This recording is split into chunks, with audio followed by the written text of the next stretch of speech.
Good evening, everybody. If everybody would rise for the Pledge of Allegiance, I appreciate it.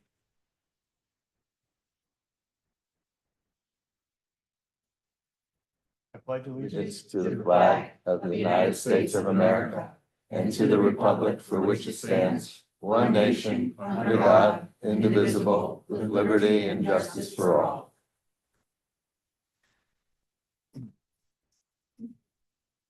Beth, has this meeting been published?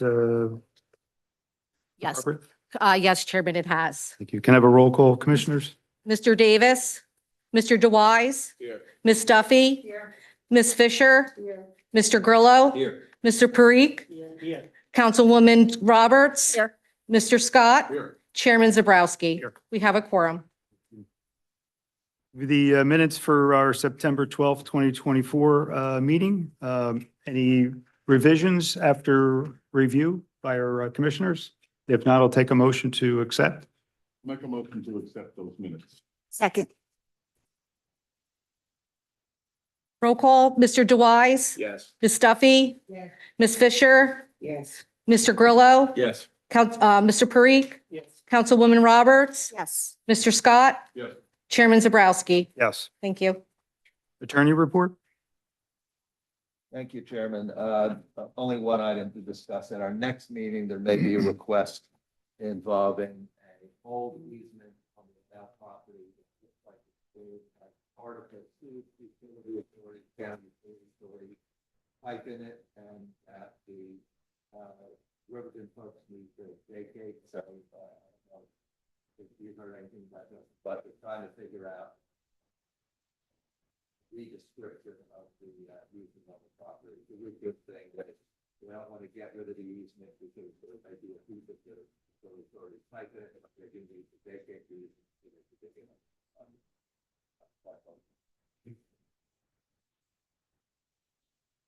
Engineers report, Justin?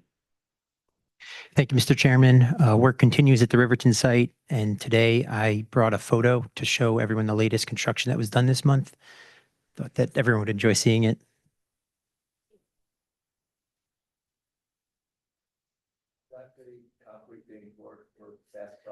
No, this is a separate photo. Beth is going to share it on the screen. Yes. This shows the foundation has been completed for the Bass Pro Shop this month. So that's the perimeter of the building. So, and then that sign is expected to come down at some point this month. They received their permit and progress otherwise. That's all for engineering. Thank you, Justin. Any questions for our engineer? Executive Director's report? Thank you, Chairman. Good evening, Commissioner. Executive Director's report for October 10th. I just want to alert, we had a couple of sickness and surgery went on this month. So I believe Rena, our planner, is on a Zoom call. She's recovering, and Zach is out sick with a, fever. Item number 1, SAM's registration for FTA grant. The registration process for SAM's system has been successfully completed. We are now processing through the required checklist to finalize and submit the necessary documentation for the FTA grant application. We had email communication with the state about it, and they indicated that they'll be getting back to me shortly. Item number 2, seranj.gov website. Approval has been granted for domain seranj.gov. Development of the new website will commence shortly alongside continuous effort to establish Sera's presence across various social media platforms, including Facebook, Instagram, and LinkedIn. Item number 3, Sunshine Biscuit property redevelopment. Hanover Company has a preliminary plan to redevelop the existing building on Sunshine Biscuit property into 2 state-of-the-art high-end warehouses. A presentation outlining the project will be delivered later in today's meeting. Item number 4, downtown study. Caesar from Claro Ventures has continued his analysis of downtown area and will present his final recommendation during this meeting. Item number 5, Riverton project update. You saw a nice picture reported by Justin, and I distributed some pictures that I took yesterday about the dock construction going on. So I think it's a real good progress. Zach and I conducted an on-site inspection of Bass Pro construction at the Riverton site. Construction has officially begun with the rebar in place and the foundation being poured. Activity on site is robust, and barring any unforeseen delays, the building frame should be completed within next 6 to 7 months. A press release will be prepared as the project advances further, coinciding with the launch of Sera website to help drive traffic to the both website and social media channel. Item number 6, shopping center, Crossman Road site. Sera recently met with the new owner of the shopping center site on Crossman Road to discuss possibility of designating the site as an area need of redevelopment. They have expressed interest in redevelopment of the site. As Commissioner, you know, we have been discussing about number of different area that we need to incorporate it into our, as a redevelopment area. And there's a resolution in place on this agenda to recommend, mayor and council to have planning board conduct the study. Item number 7, Sera Borough Share Service Agreement for Legal Counsel Financial Agreement. To streamline the redevelopment agreement and pilot process, Sera and the borough will utilize a share service agreement to retain the same legal counsel for both redevelopment agreement negotiation and the financial agreement negotiation. The financial agreement will still require borough council action for approval, and town administration, as well as mayor will be completely involved in the process.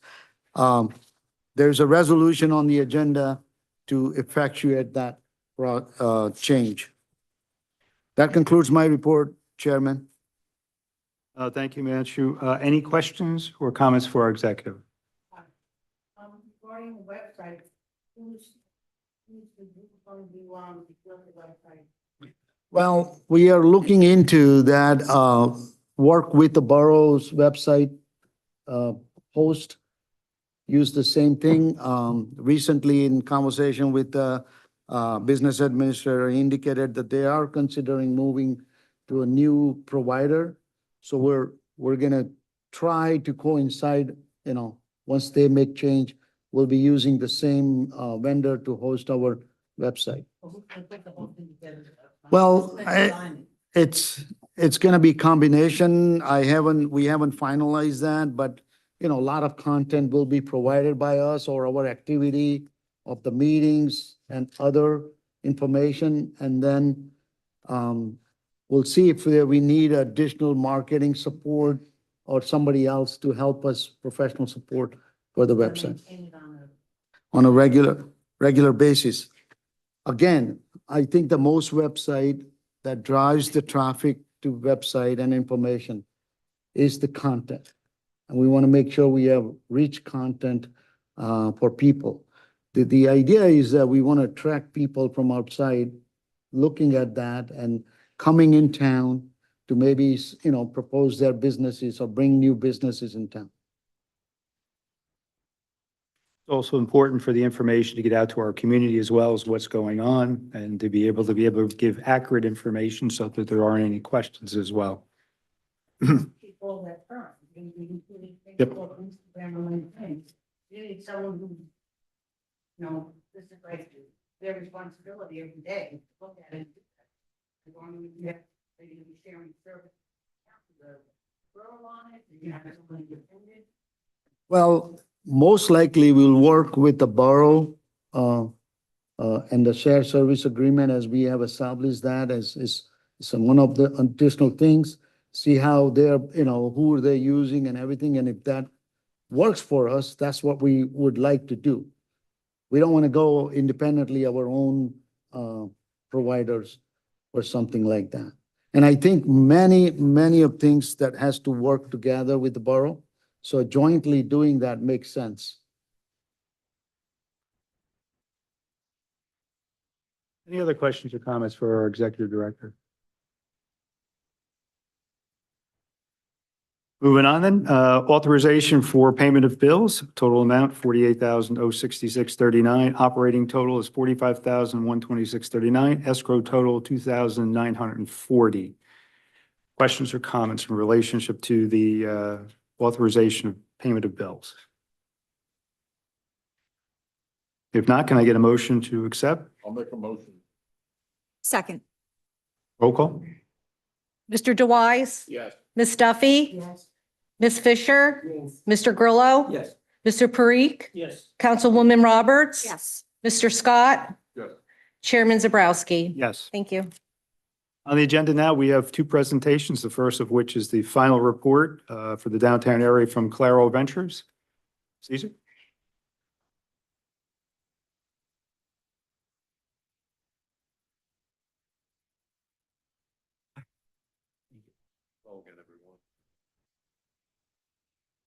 Yep, that should be on. Can you make sure that's on?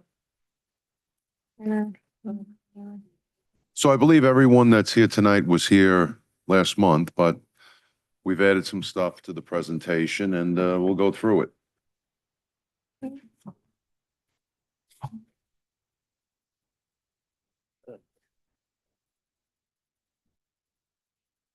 Let me know when it's up. While she's pulling it up, I think the best analogy I can give you is Main Street is the sick patient, right? It hasn't taken its medicine for some time. It's been neglected, hasn't taken care of itself. This document provides some medicine to help it get better. There's nothing in this document that can hurt Main Street. It can only help it. Sera, in a sense, is like its doctor and its healthcare providers. And it's up to you to figure out whether or not you want to give them how much medicine you want to give them and how much you want to take care of it. But lastly, I guess there's a caretaker involved, and that's the elected officials and the decision makers and the government agencies that will, I guess, tell you how much of the medicine they're going to allow you to give the patient. So let's get to it. So again, it was the study involved taking an inventory of all the uses, speaking to key stakeholders, taking an inventory of the existing streetscape, proposing additions and changes, and proposing some economic development recommendations. Next page. What's in the study is the general observations and inventory, current uses, survey results, proposed events, recommendations, next steps, and then the addendums. As I said last month, some general observations. There is no gravitation to Main Street. There is a perception of speeding among the residents and the businesses. There's a bit of a zoning hodgepodge. Merchants do have a fear of crime, and they did speak to us about instances that have happened in the last year. Almost no foot traffic for the merchants. 65% of the properties are residential, which causes obviously an obstacle in terms of economic development and redevelopment. Only 3 of the properties are standalone retail. As you know, a lack of parking, many empty tree pits, and some old infrastructure. Dirty streets, lack of merchant communication, no retail or commercial from Borough Hall to MacArthur. But the good news is there is large swaths of vacant land for events. There's a significant residential community nearby. There's opportunities for development through creative thinking, some easy short-term quick fixes to get momentum going, less vacancy than you think, and the centerpiece is a religious institution. In terms of inventory and current uses, I won't go through it because I'm sure all of you know what each of those terms mean, so we can skip that. But there are 4 types of zoning, only 6 vacant locations, 36 occupied businesses. And within those 36 occupied businesses, you have 8 hair salons, not a good sign. Only 4 food to go, not a good sign. 3 offices, obviously a small number, 3 auto, 3 medical, 2 floral and gifts, 2 cafes, and then a bunch of other basic retail. So there's a long way to go in turning the strip around. However, what we found with the survey is everybody's kind of on board that they want to make a difference. They want to see improvement. There's no one that we came across that was against improving Main Street. And then, of course, all the merchants and residents complained about security or lack thereof, speeding, and the lack of foot traffic. In the interviews we conducted with Sera members and others, restaurants, coffee shops, and retail shops were the 3 most desired recommendations. Breweries, ice cream shops, and medical offices also receive multiple mention. Improved parking, better infrastructure, and safety security were listed as the 3 top priorities. When asked to rank them, least to most to least important, transportation, beautification, and safety and security ranked in the top 3. Advocacy and marketing branding were the least recommended priorities. Again, the next page kind of gives you a summary of what I just said and the order of the priorities. In terms of the proposed events, there are 4 locations that can be used for outdoor event space, which, you know, is a staple in all successful commercial strips. So you have the large sidewalk space outside Flagstar, Flagstar's parking lot, the church parking lot, and the large lot across the street from the church. So if anyone in town had wanted to take on an event from under 100 people to several hundred, those are really the 4 locations on Main Street that you would utilize. All right, so on the recommendations, and again, these are the short-term proposals that, as we discussed last month, you could start implementing tomorrow and be done in 3 months. The empty tree pits, the raised utility covers, the lack of welcome signs at both ends of Main Street, no trash receptacles, and some speed limit enforcement, which has begun because there's a radar sign outside that wasn't here the first time I came to Main Street. Then I provide you some photos on broken sidewalks, overgrown grass areas, the raised utilities. The long-term recommendations, the enhanced crosswalks, which probably haven't been repainted in a while, should be redesigned from Washington to Borough Hall. Repainting them, flashing slow down stop signs, reflection devices, anything to get the vehicles from speeding on Main Street. Quarterly events and promotions should be activated in the towns. Should set aside some short-term customer parking spots near merchant locations, and consider hiring an urban planning firm that specializes in expanding parking on Main Streets. A lot of the successful Main Streets in New Jersey utilize these firms all the time. Free, family-friendly, inviting entertainment options should also be offered at those locations. Somewhere down the line, replace the old wooden street poles with modern street light poles that you can hang promotional banners from. And again, installing additional visual improvements to slow drivers down. You know, there's this, you're going to see a lot of mention about speeding throughout the document, but that's what we heard when we were out there. So that's why you'll see it multiple times. There's the there are the crosswalks that could use some enhancing. And then some 2 options in terms of being different. Actually, there'll be 4. A commercial zoning overlay should be initiated for both sides of Main Street from Washington to Hague. The only way you're going to bring back significant retail and good retail and destination retail is to take bold action with the commercial zoning overlay. Relocating the post office, which, you know, in the 5 times that I've been out here, despite what some people may say, it does not generate any foot traffic for the other merchants. It doesn't. People go to the post office and then they go home. That post office is in a prime location on Main Street. It's almost like in the center of the strip. It would be a great location for a community center or a gathering place. And, you know, Sayreville's a big town. You could put that post office anywhere. People will go.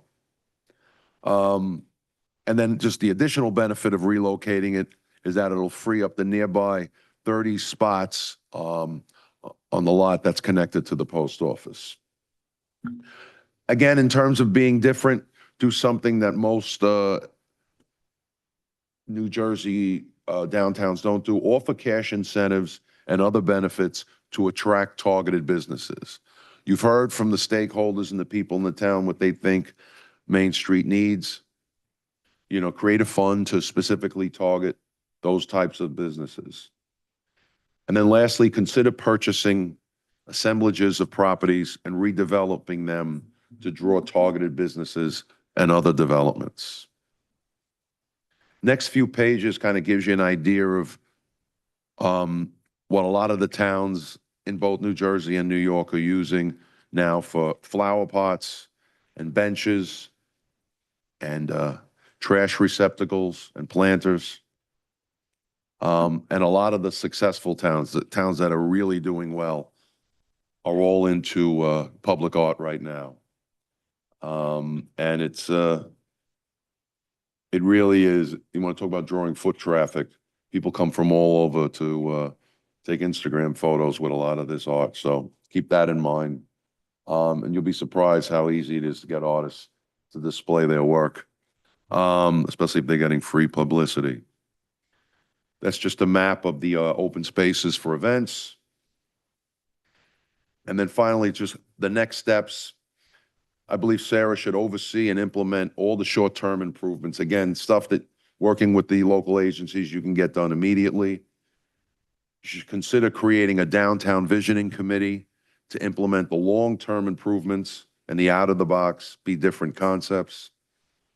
Please share this report with merchants. Hold regular meetings with developers to discuss redevelopment options and incentives. And then only begin the marketing and branding campaign once the short-term tasks are completed and the long-term tasks have been initiated. No sense wasting marketing money right now. And then this next page is basically just kind of a timeline of accomplishing things, not starting them, but accomplishing them. I believe you can get all those short-term initiatives done within the first 6 months.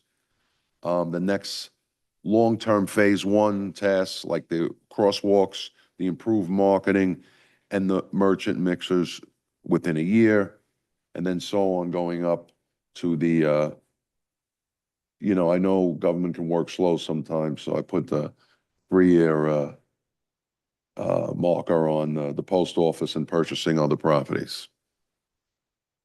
And then the attachments, which I believe are in your study.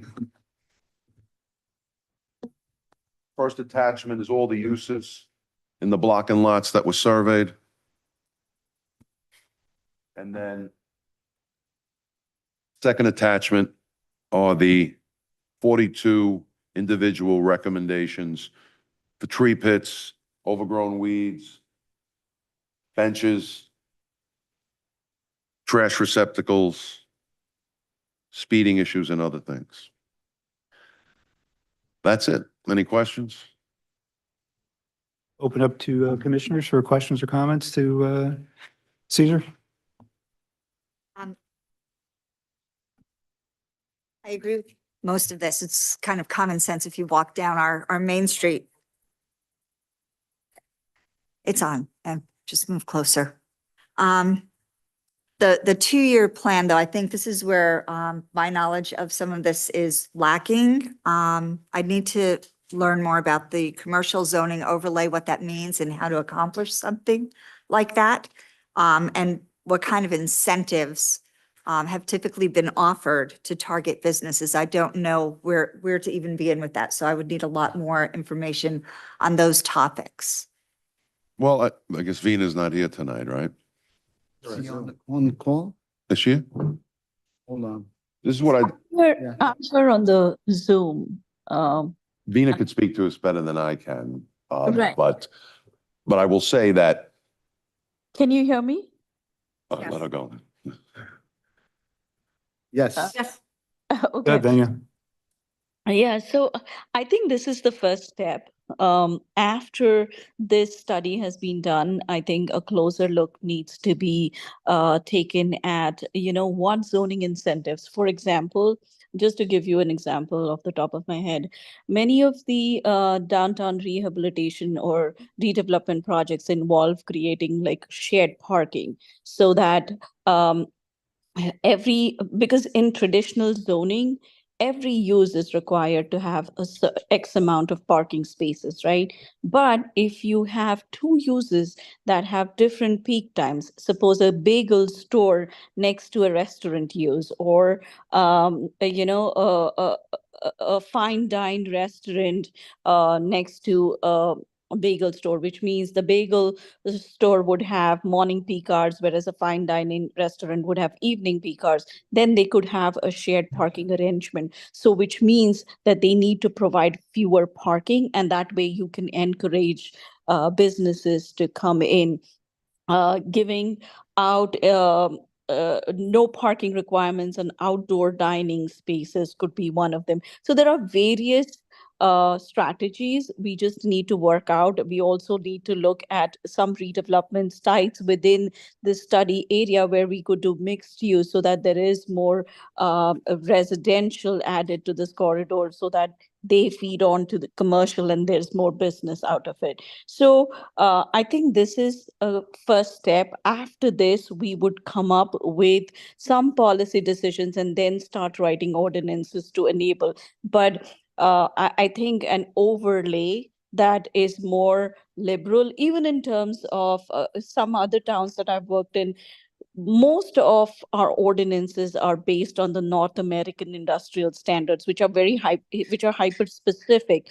But the newer ordinances for Main Street allow more flexibility in terms of uses, and that also attracts more businesses into the town. So when an overlay ordinance is written, these are certain things that we can focus on. But again, I think as a next step, maybe a draft policy document or an ordinance should be discussed at Sera before it goes to the council so that we get feedback from you guys and then it is passed on to the council. And so, Commissioner, I think my point on that is there is a learning curve, at least for me, for what we could possibly do in 2 years. I think now is the time to start thinking about maybe workshopping and coming up with what works and get a better understanding. So when it is time to make those decisions, we'll be prepared. And I think that's an excellent suggestion. The workshop sessions could be utilized to come up with policy measures, and then we can fine tune them into an ordinance and present it to the council later. Any other questions? Yes, the short-term objectives, very Yeah. good, very easy, good fix. The one thing you did not address again was the issue of the sidewalks, which had been stated was an issue because of how narrow they are. And you made no mention of them anywhere Well, I believe. further. Well, I believe in the addendum, there's a few listed for improvement.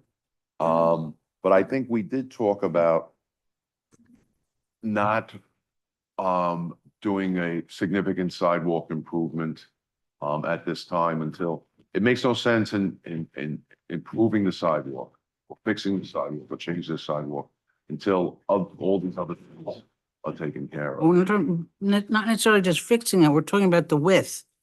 That's, Yeah. you really can't do anything about that, correct? I don't think there's anything you can do about the width of Okay. the sidewalks.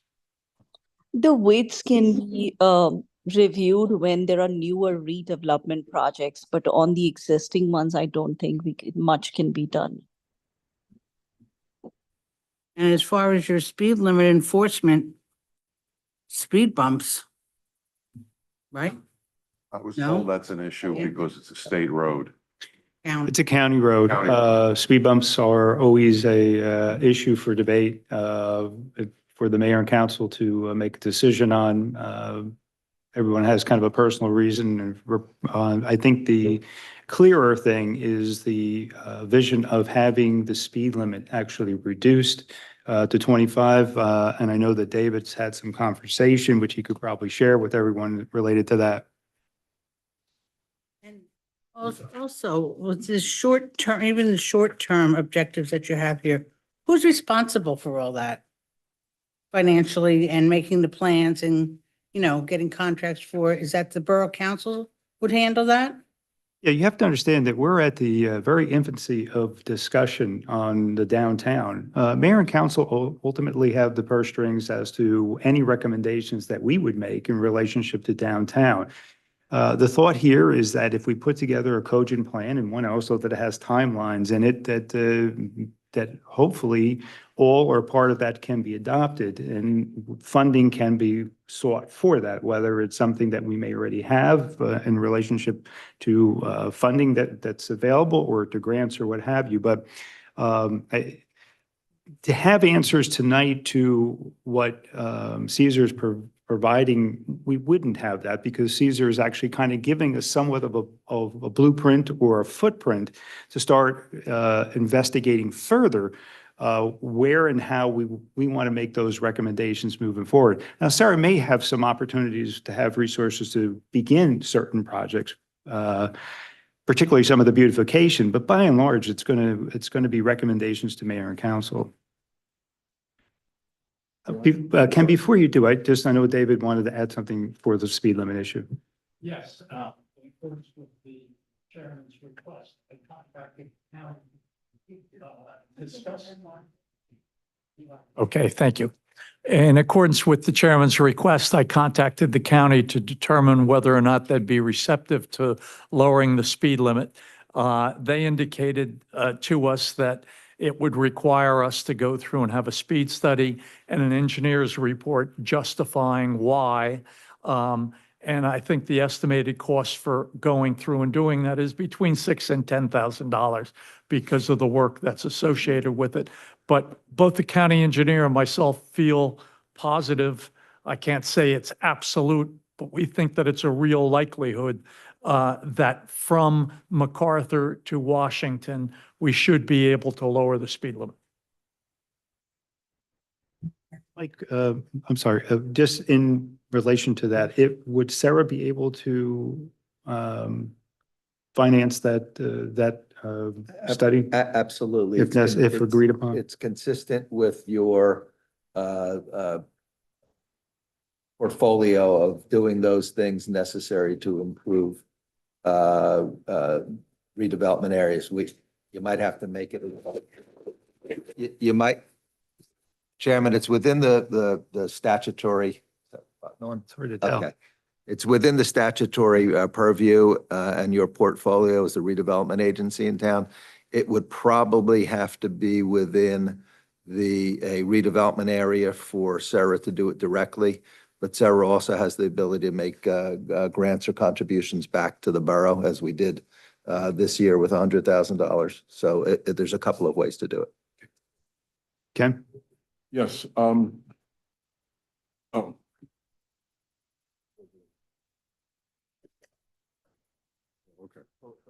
Okay, thank you. In your other experience, well, thank you. Have you run across anything where you would offer, let's say we got a good anchor or something, if we can get a good anchor, other people may follow.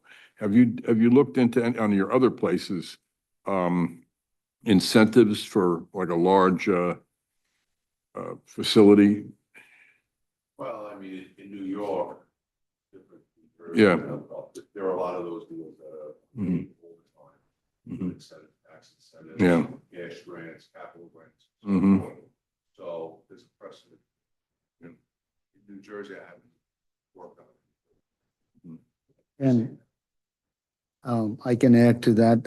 In order for that, to offer those tax incentive, obviously, as we do with any redevelopment project, the step one would be that we have to have a study and declare the area that needs to, investigation and declared as such. And then Sarah can get involved in offering those tax incentive process and in attracting things. But I don't know, Mike, you can shed light. Since Borough is not a redevelopment agency directly, I don't think they can offer an incentive without us going through that process. In order to have tax incentives, you either need to be in a redevelopment area or be an affordable housing project. Well, I think, yeah, I think there's also something we're overlooking, which is existing grants, right, from NJEDA, for instance. Not every project meets the criteria for the EDA, but there's 24 different financing mechanisms or grant mechanisms that the state offers. The challenge is often that the property owner or developer is not aware that they exist, and that's a role that really Himanshu can play, right? And that could be, there are programs where the state will help defer cost of expanding a space, renovating a space. All of those are relatively minor contributions compared to large development, but that could help spur a vacant property today that's, 1,500 square feet of retail to become occupied. And those are things where I think, the commentary here was they want more communication, the merchants. I think more communication through Sera, even though it may not be a redevelopment project, it's part of the larger scale goal of trying to inject capital. And it's not our capital, it's the state's capital. And so I think that's just an effective mechanism as well to consider. Chairman, if I may. Steve, if you don't mind, I would like to have a chat with you because I think I can look into some of those funding options and help Himanshu, because once we have kind of zeroed in on what can be used, we can put it on Sarah's website so that it helps businesses and steer it that way. I think lack of information is a problem many a times where businesses don't know. So we could do that research and post it on our website and then have them, pursue it further. Chairman, between Steve, who has an experience and is with his employment with the downtown, and Weena's experience and both of their connection with state, I think we can establish some level of help to the merchants, existing merchant or new coming merchant. That's something certainly we can do.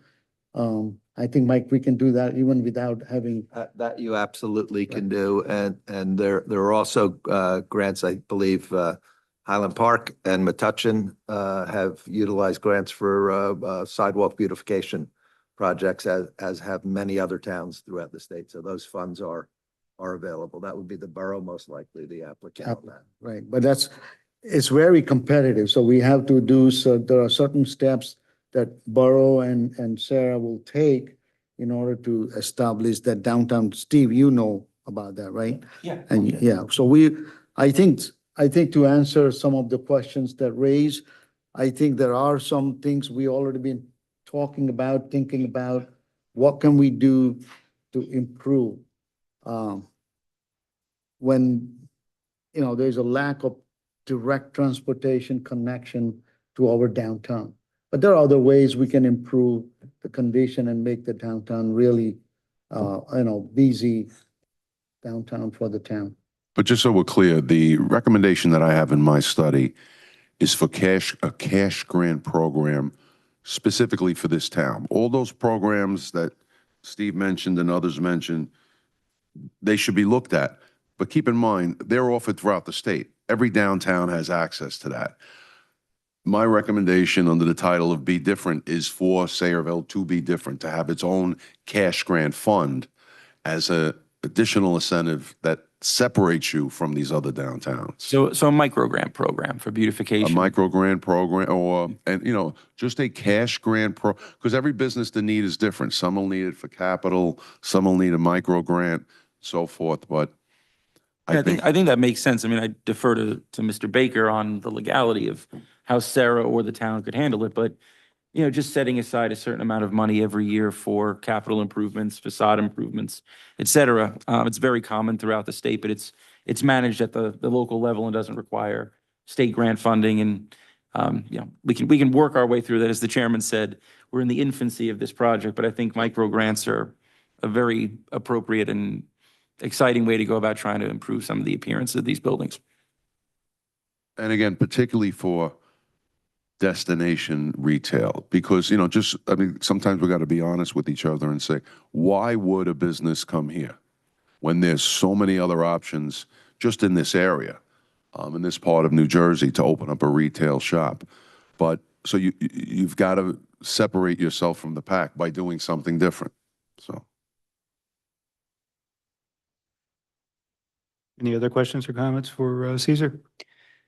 Caesar, I want to thank you for the opportunity for putting this together for us. Again, we're talking about a beginning of discussion. So we hope you can come back as we move forward and use you as kind of an information board as we continue on. Call me anytime. Thank you. Ordinarily, we have a public portion that's at the end, but Caesar, so you don't have to stay through the rest of the meeting. If there's anybody from the public that might want to make questions or comments, I will tell you, keep in mind, again, when you do have these questions or comments, we may not have specific answers because this is, again, just at the very infancy of what we're discussing. Jim?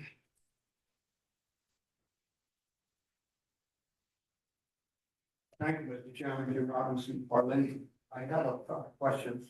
How many merchants responded to this? I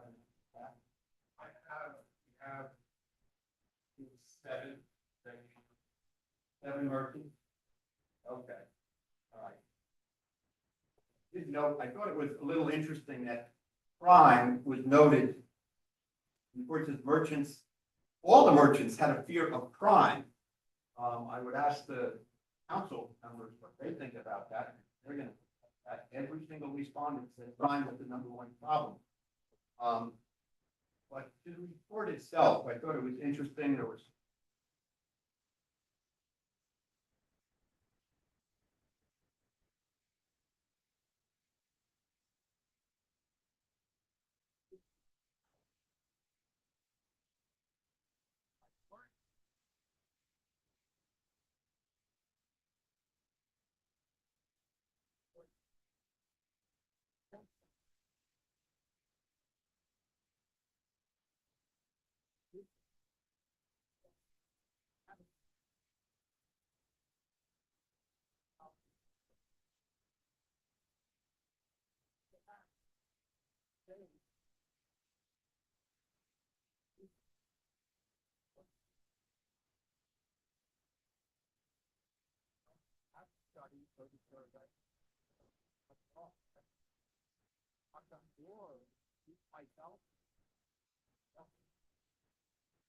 very happy.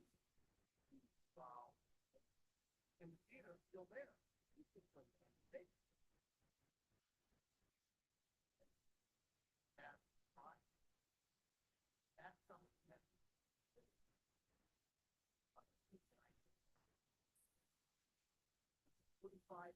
Square foot building that's right next door. First town hall, fire department.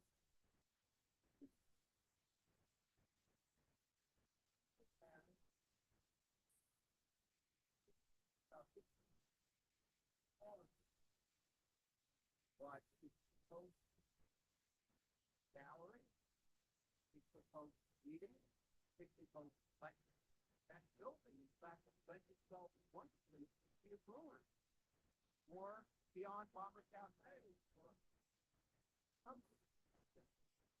That's the idea of building on Main Street about half the size the Borough Hall first been called. And they have detail on the argument on the exactly what I'm talking about. So, set up. There was an exhibit of tapestry.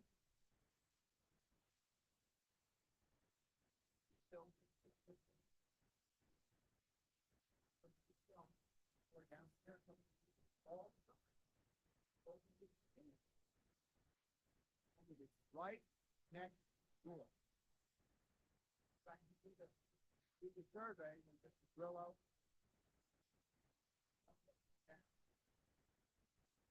I passed it 2 times, that's 1.5. 1.5.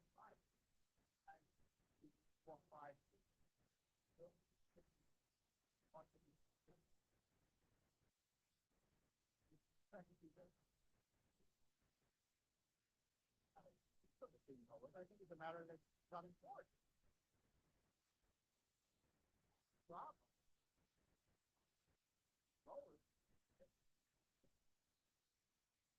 So I think we will consider those 2 buildings that have been left out of this very important report, those 2 buildings that are gathering places. That are exactly what this report says the town needs. They're right there. And one that we own. One that we already own. We talk about funding. Well, there's something good about that. But people don't know that this is money for upgrade. Very good. A lot of money. And this is those historic conservation grants. Talk about here tonight. To be available. And yeah, those buildings we looked at. Everything that they do, that is my life.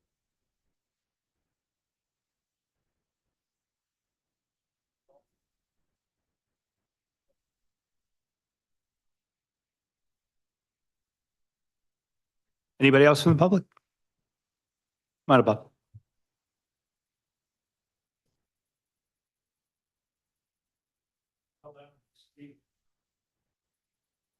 Only if she says you can. Wait, am I going to ask Paul, is it okay? Okay, well, it's not really, He's got a Yankee shirt. not on, sure it's about okay. that. I like the expert analogy that means a doctor. Well, I'm your second opinion.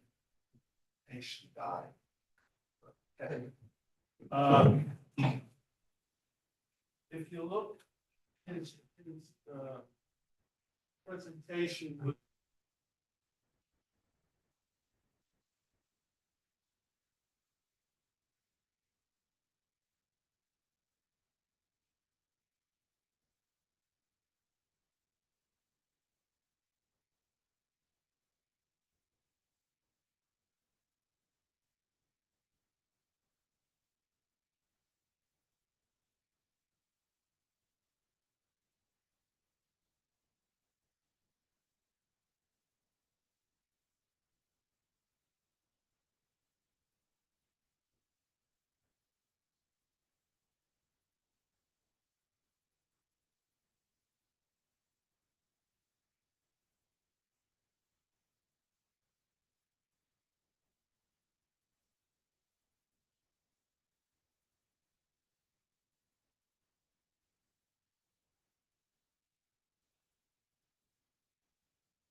Thank you, Bob. Anybody else from the public? All right, so I'm going to close public portion for that. We do have a second presentation coming up. That's from Hanover Company.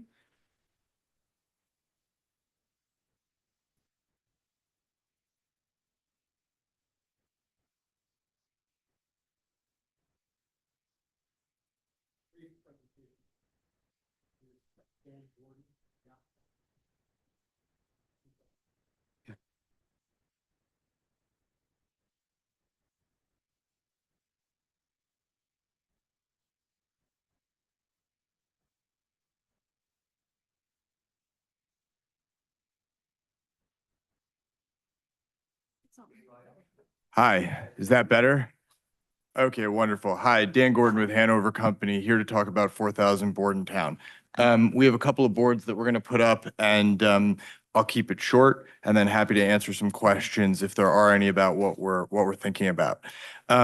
Hanover is a large developer based out of Houston, Texas. I live in Bethesda, Maryland. And I'm responsible for our Northeast industrial region. In the region, we're in development of approximately 5 million square feet of industrial, currently under construction on about 500,000 square feet. I'm particularly excited about this site because I think it presents such a wonderful redevelopment opportunity. So currently on the site, there's 850,000 feet of obsolete, really Class C or worse industrial that's currently producing about $1 a foot. It was built in the 40s. I think it was renovated in the 60s. There's asbestos in the dirt. There's asbestos in the building. There was asbestos manufactured on site. It's a complicated site, but it's also a really great site. Currently, there's also an approval for an additional 235,000 feet of new industrial. So figure you've got 1.1 million square feet between the existing and the approval. What we'd like to do instead is take down the building in place, which it doesn't have the right clear heights. This building is beyond old, right? And it hasn't been incredibly well cared for.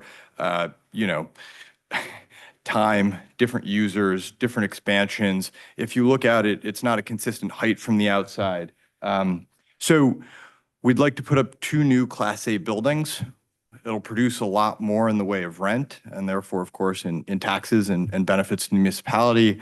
And just given the nature of the building, we think it's prime for redevelopment. I would also just note briefly that with our plan, instead of 850,000 feet of older building and 235,000 feet of newer building, we'd actually end up with just 700,000 feet. But that 700,000 feet would be incredibly efficient. It would meet the market, most likely 40-foot clear.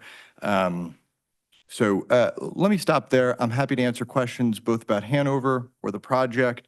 We have some pictures both of what we plan to do, but also of the existing building. And we could talk a little bit more about some of the problems with the site, if that's helpful. Commissioner, just want to alert you that you did adopt a resolution last meeting and sent to council to conduct the redevelopment, the study that is necessary.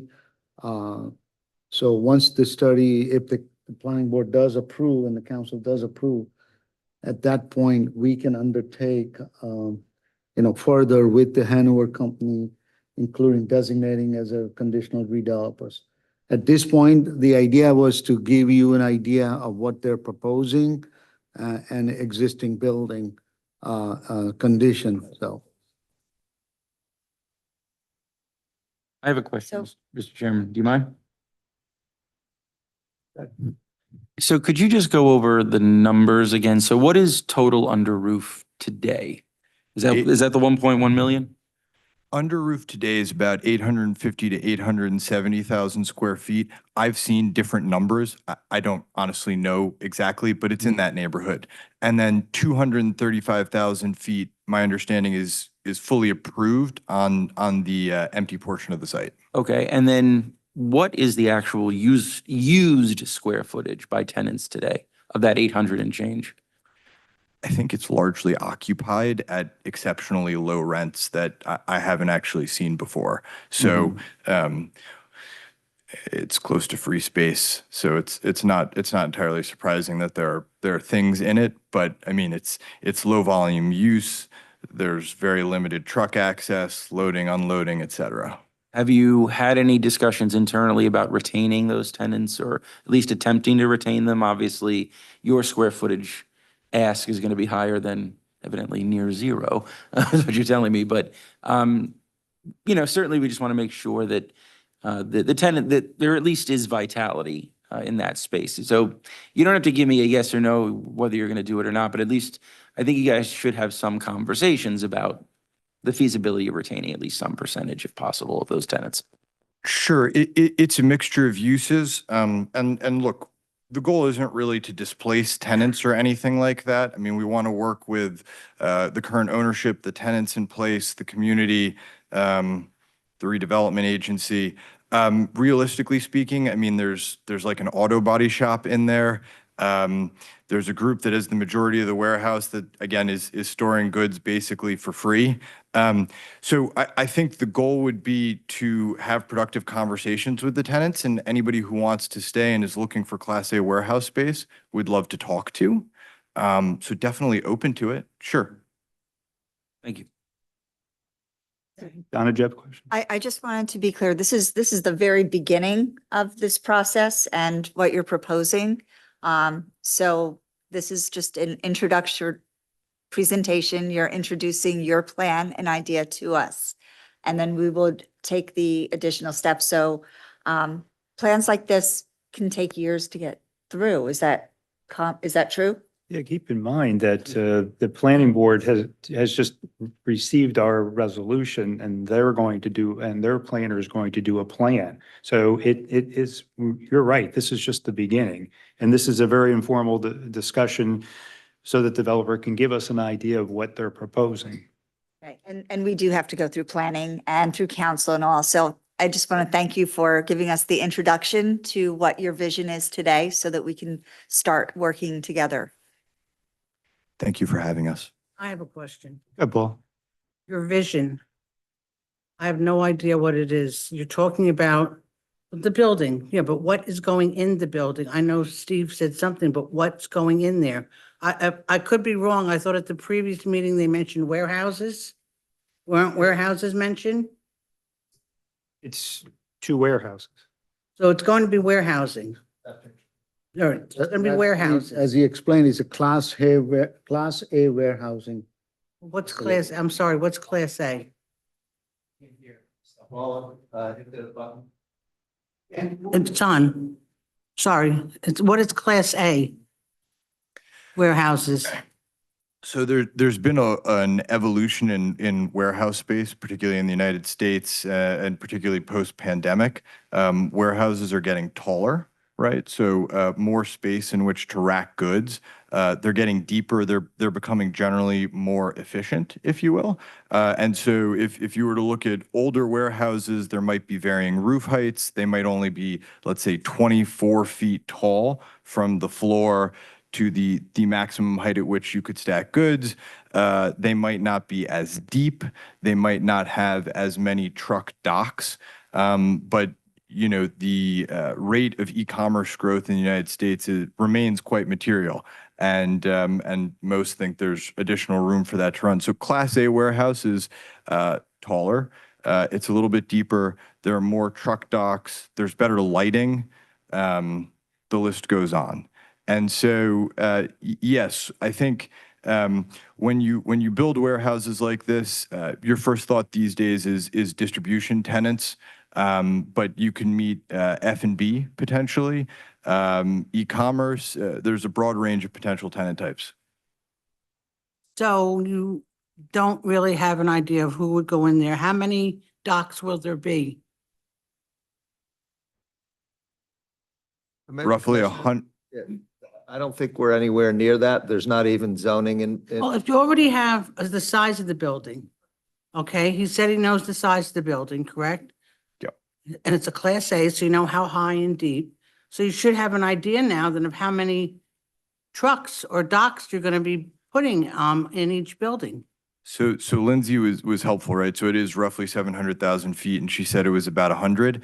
The Class A standard would be about 1 per 6,000 square feet.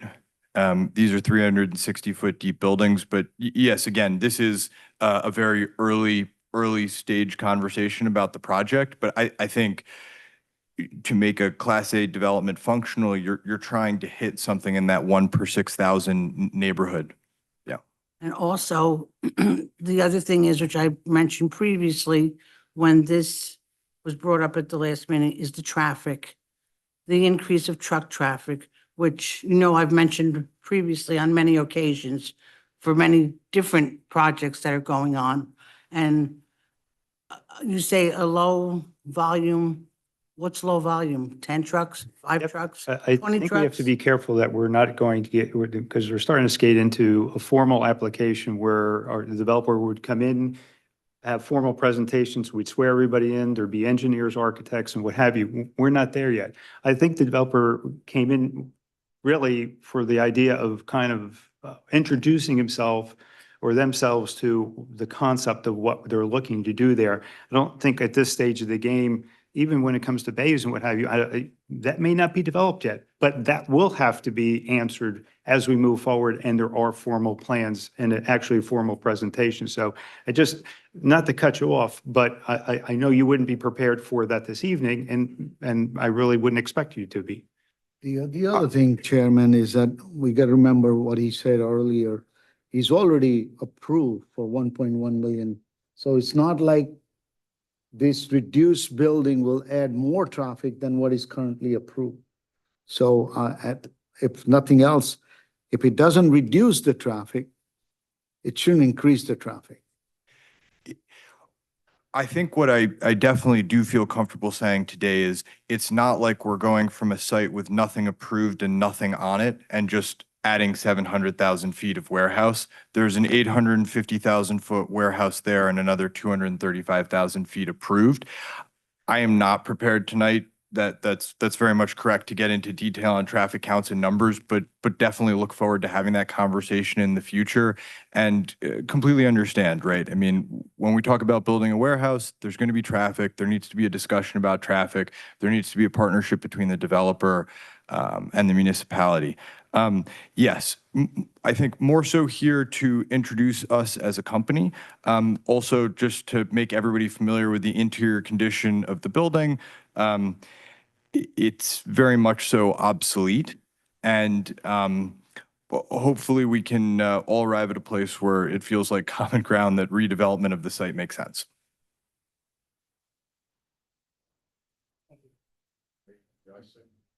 Go ahead, Ken, I'm sorry.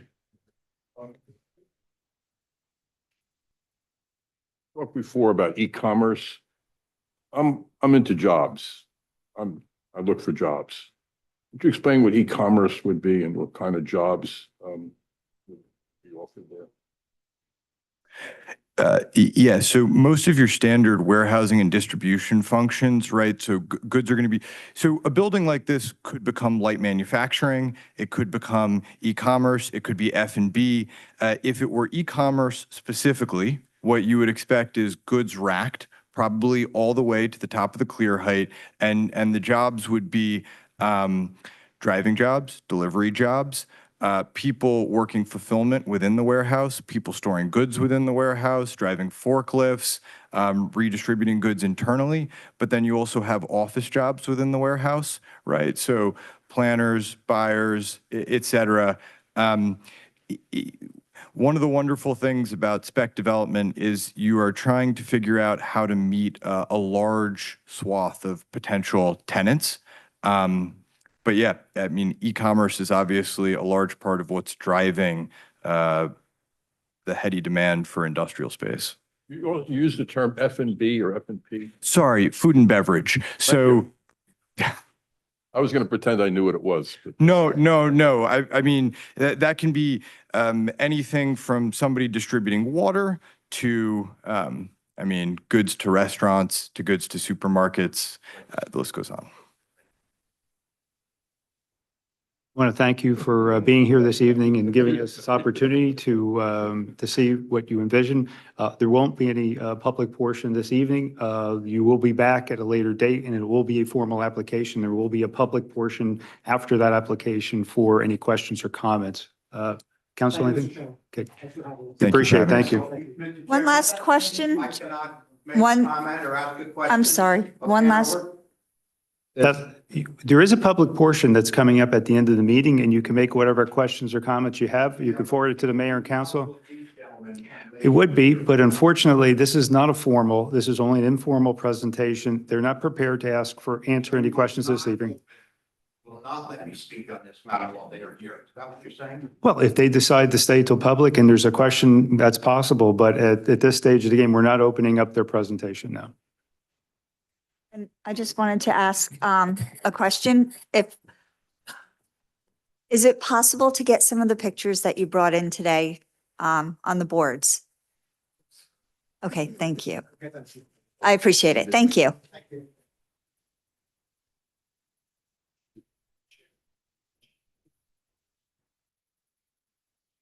All right, we're going to move on to resolutions. We have several resolutions for this evening.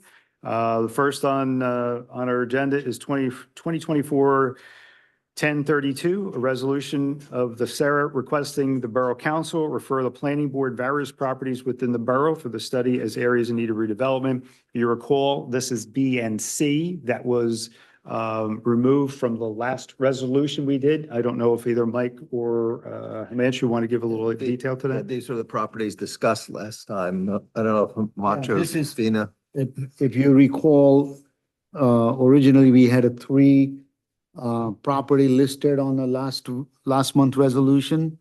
These are the balance of two. We only did the Sunshine Biscuit last meeting, and these are the balance of two. One is at the Main Street and Crossman, and the other one is at the corner of Route 9 and Unston Road area. So those are the two area that we would like the study to be conducted so that if they are, to make sure they're qualified for redevelopment process. We have been approached by both, and in fact, we met the new strip mall owner last week, and they are here today. They will be speaking about it in a public portion later on. So that's this. All we're doing, just like last time, is we're sending to the council to consider them as for the study. Am I right, Mike? That's Correct. good. Okay. And then there'll be a resolution that Anthony will likely draft on behalf and, for referral to the planning board. Any other questions or comments on that?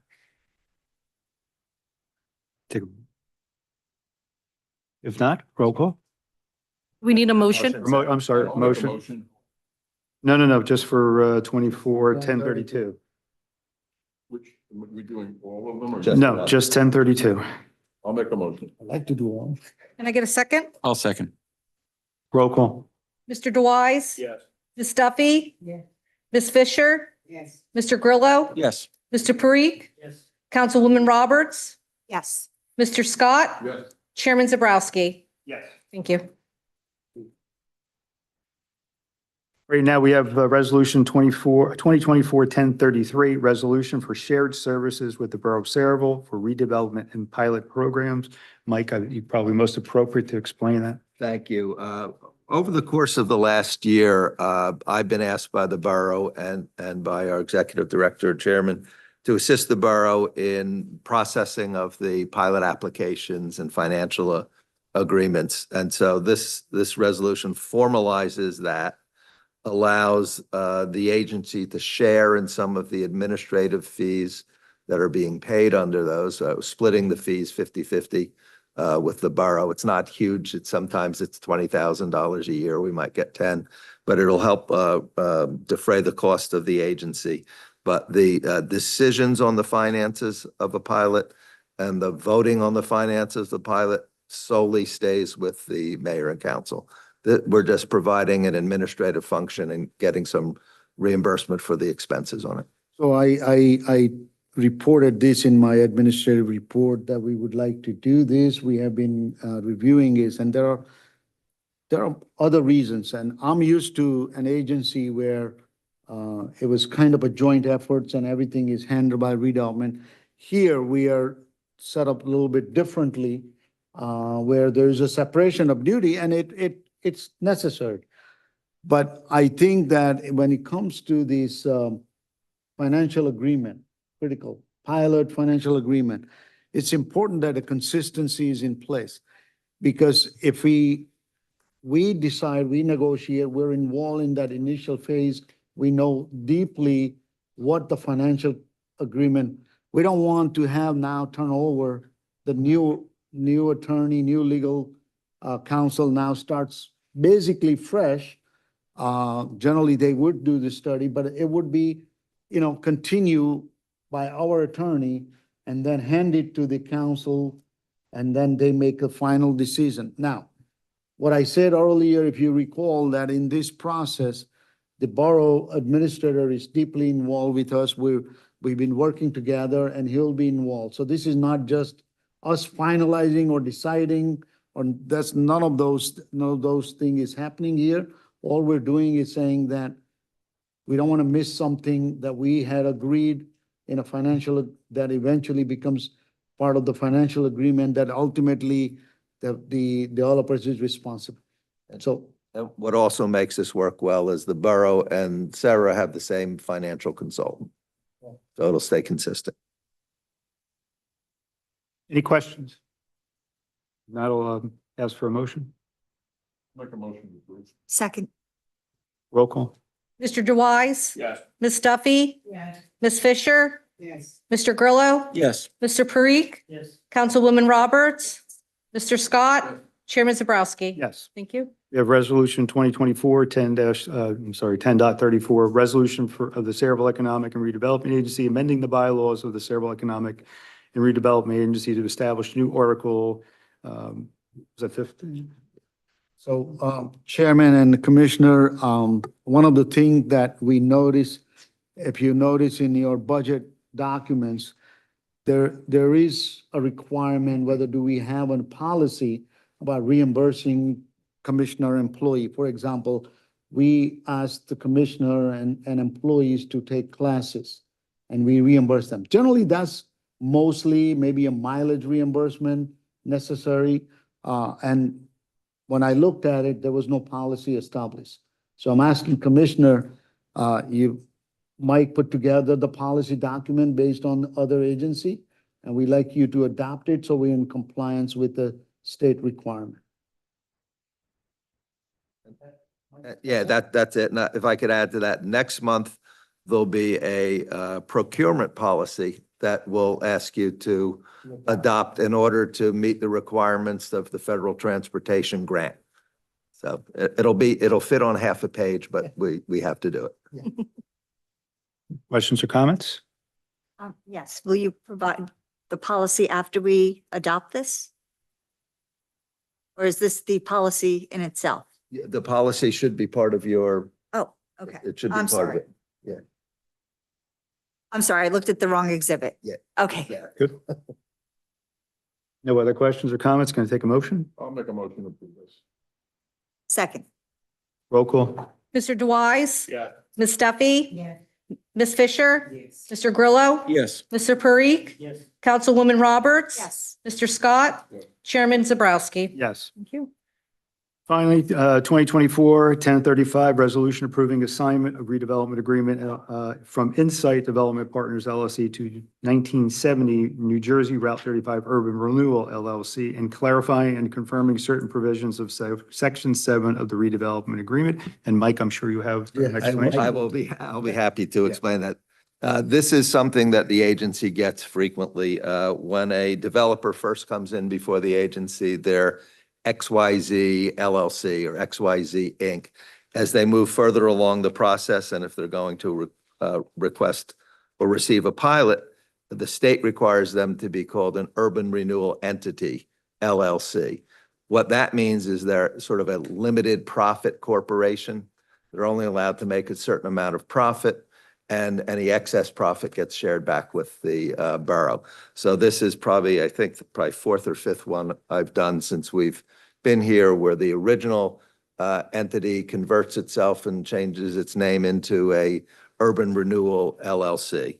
The second part of it is I'll say it's the lender, construction lenders, lawyers being overly protective. Ordinarily, our documents provide that if there is a mortgage for construction lending and the property owner has to give a mortgage, that's permitted. In this situation, the property owner, developer is getting a mortgage for construction, but they're also getting something that's called a mezzanine loan. He probably knows what a mezzanine loan is. And the mezzanine loan is not being secured by the land like the mortgage. It's being secured by the ownership interest of the single shareholder in that Urban Renewal LLC. So the lawyer for the lender said, well, it doesn't quite say it's okay. So they asked us to clarify that, yes, it's okay. If we own the land, we might look at it differently. We don't own the land, they own the land. So this is something that Anthony and I have reviewed, seen before, and are recommending its passage. Questions or comments by the commissioners? If not, a motion? I'll second. Roll call. Mr. DeWise? Yes. Ms. Duffy? Yes. Ms. Fisher? Mr. Grillo? Yes. Mr. Parikh? Yes. Councilwoman Roberts? Yes. Mr. Scott? Yes. Chairman Zabrowski? Yes. Thank you. We've hopefully brief discussion on the 2025 meeting schedule adoption. Matthew, any comments? I think that Beth had put together and distributed to the commissioner. It is same second Thursday of every month. We have included August meeting, as discussed last time. If we see that we don't need to take action on any specific important issue, then we'll cancel that meeting. But otherwise, it's the same schedule as last year. And I think everybody, all the professional has been advised, nobody has objected to this. So we would like council, commissioner, if they have any questions, and then we have to adopt it, Beth, by when? November? Yeah, November's fine. I normally put it in the We'll put a newspaper in resolution December. for November meeting. Yep. Mhm. Okay. So any questions about the dates? None? Motion to accept? Motion to accept the schedule? Roll call. Mr. DeWise? Yes. Ms. Duffy? Yes. Ms. Fisher? Yes. Mr. Grillo? Yes. Mr. Parikh? Yes. Councilwoman Roberts? Yes. Mr. Scott? Yes. Chairman Zabrowski? Yes. Thank you. Well, to kind of condense things, I'll open to the commissioners any new business through or any of their commissioner comments as well. Okay, seeing none. I'm going to open I actually need a motion for open. Yes, we need a motion to open. Get a motion to open for public comment. To the public? Second. Second. All in favor? Aye. Opposed? Jim? Thank you, John. I want to talk for a moment to the commissioners about the Hanover project. And it's good that we're talking at the very, very beginning. The existing Sunshine Biscuit pays about $730-some thousand in taxes. And of that, about 400,000 goes to the Board of Education.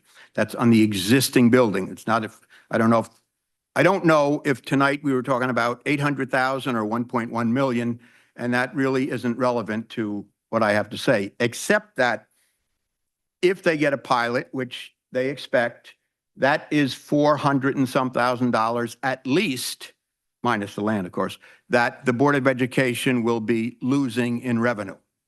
So they get about $400,000 less out of this deal. I'm not objecting to the deal or not even commenting on the deal.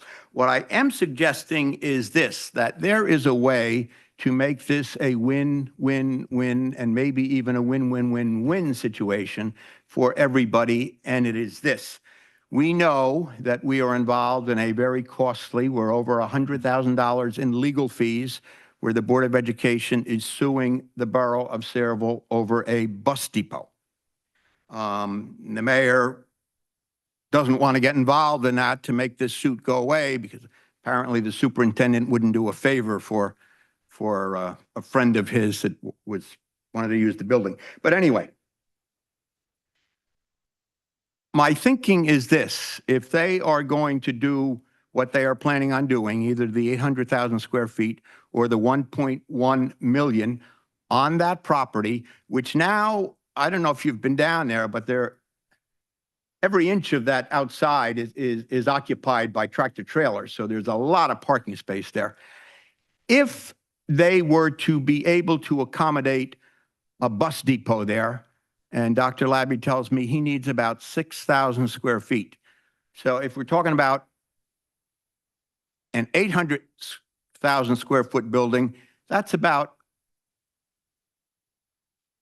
0.5% of the building.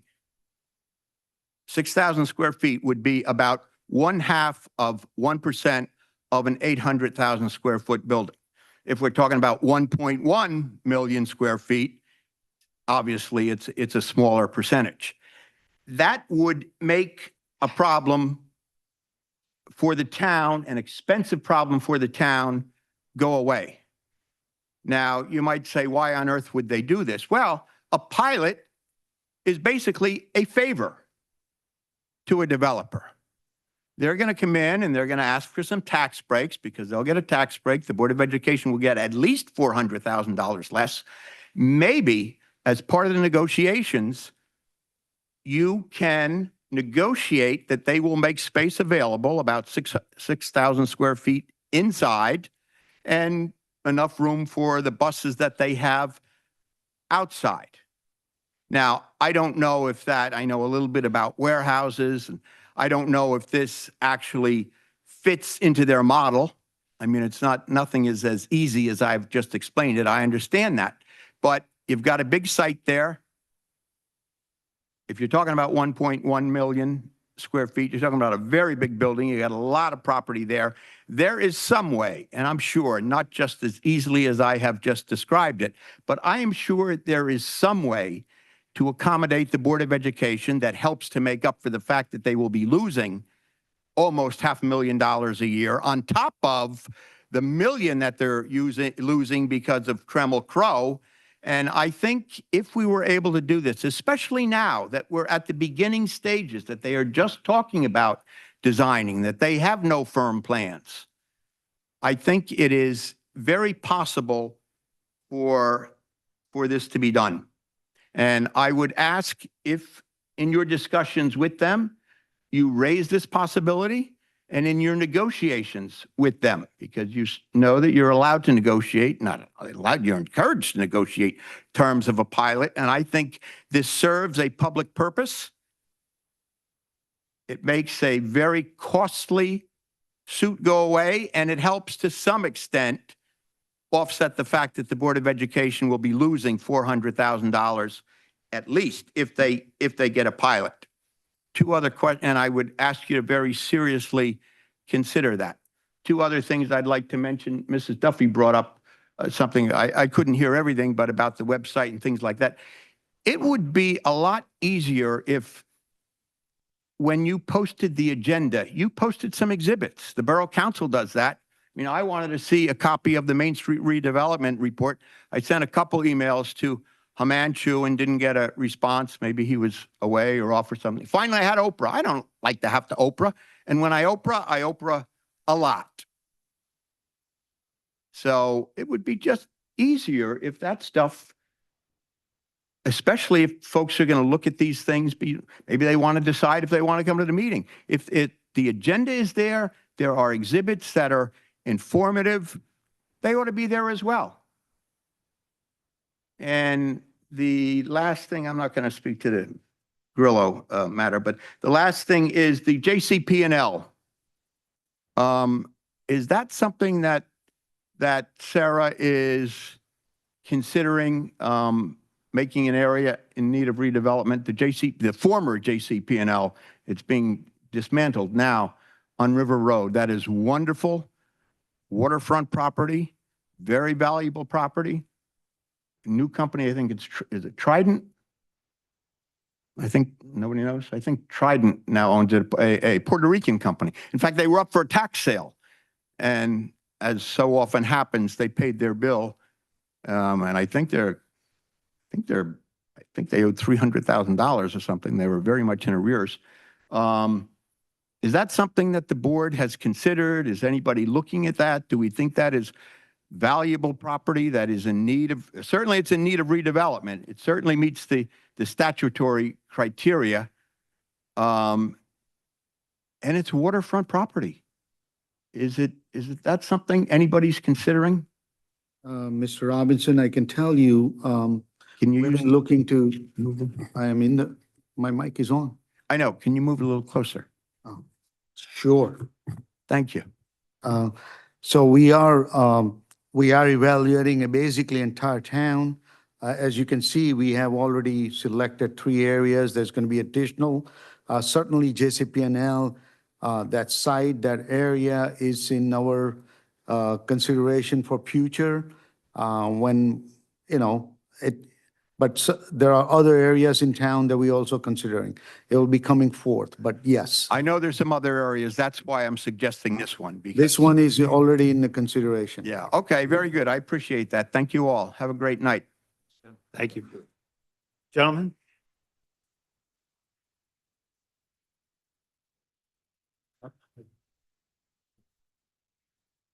Bob Duffy, 111 Merritt Avenue. I just want to mention that, I don't know if everybody knows, there's only 2 roads out of Saraville going west. That's Bordentown Avenue and Washington Road. Going east and north, there's 3 roads. Main Street, Bordentown Avenue, and Ernston Road. So just try to take that into consideration when you're agreeing to all these warehouses and the traffic and the truck traffic it's going to create. We're having a problem. I'm having a problem with the county. I'm fighting them on Ernston Road today, and I'm not getting anywhere with them.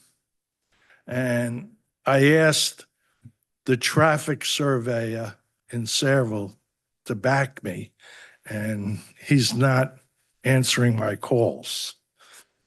But I'm not an expert in transportation. I just was a truck driver for 32 years. So I'm trying to help out the town the little bit I can, but I need some experts behind me, like the traffic survey or the traffic commission in Saraville. And we can nip a lot of stuff in the bud if we catch it early. That's why we're having a problem now. We're overdeveloped, and we need to infrastructure on the roads before you give any more warehouses and stuff. That's why they're coming here, because the property's cheap. They can't buy a piece of property by the turnpike, which 90% of all your warehouses are by big roadways. So, it's not fair to the people of Saraville. Just take that into consideration. I didn't know if you knew that. Thank you. Thank you, Bob. Good evening, everybody. Yes, my name is Thomas Cordasco. I'm the owner of 8081 Main Street. Last week I had the privilege to meet some of the commissioners, to speak about my property. I'm very interested in hearing some different ideas. I respect Sera, and look forward to hearing from you all in the future. Thank you. Thank you, and thank you for attending this evening as well. Appreciate it. Take a motion to close public portion. So moved. Second. Roll call. All in favor? There you go. Aye. Opposed? I think we do have one matter for executive session. Correct. Would you like me to read the resolution? Please. Resolution of Saraville Economic and Redevelopment Agency to go into executive session. Whereas Open Public Meeting Act enacted in 1975 permits public to body to exclude the public from meetings, portions thereof, where matters to be discussed are exempt from the requirements of the act. And that when the minutes of the executive session will be made available after the public official action on this matter has been taken. Personnel matter tonight.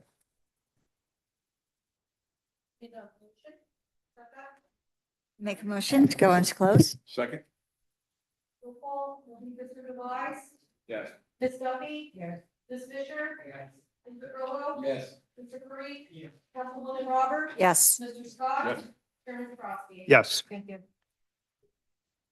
Very quick, we'll go into the other room so we can get this over.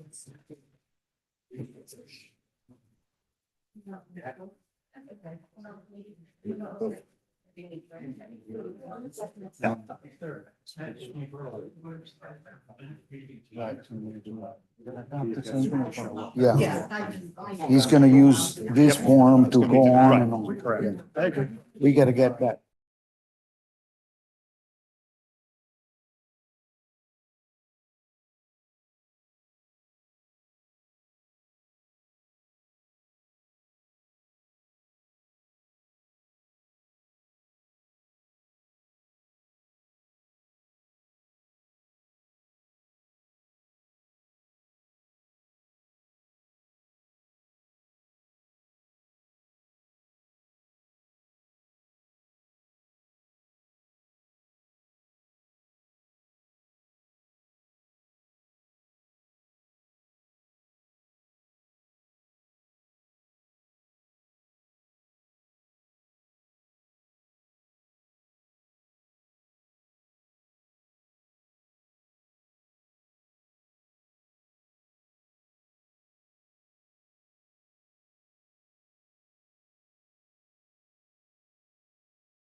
Thanks for putting up with me. No problem. Motion to, Can I make a motion to,